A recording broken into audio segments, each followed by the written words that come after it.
দেওয়ার চেষ্টা করবেন না। হাত শুধু কেটে ফেলবো না, ওই লোকগুলো বিদেশি, তো তারা এমনি বিদেশি, বিদেশে এসে এখানে স্বদেশী ভাব দেখাচ্ছে।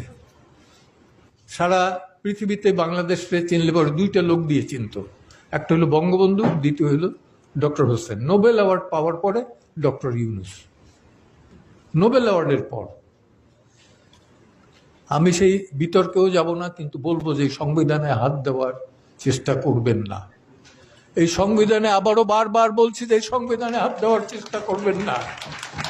হাত শুধু কেটে ফেলবো না, ওই লোকগুলো বিদেশি, তো তারা এমনি বিদেশি, বিদেশে এসে এখানে স্বদেশী ভাব দেখাচ্ছে।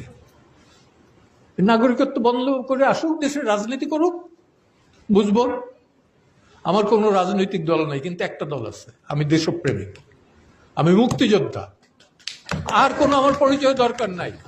আমি মানবতার সেবা করতে চাই, করব, এবং আইনের শাসন চাই, আইনের সুশাসন চাই। আজকে যেটা আছে সেটা আইনের সুশাসন না। একটু আগে সুব্রত চৌধুরী যখন বলতেছিল যে, এবং মঞ্জিল বলতেছিল, আমি বললাম যে তুমি তো অ্যান্টিসিপেটরি বেইল, আগাম জামিনের কথা বলতেছো, রেগুলার বেইলই তো হয় না। একটা লোক মাসের পর মাস 10 মাস ধরে জেলে আছে, বারবার আনা হয় না।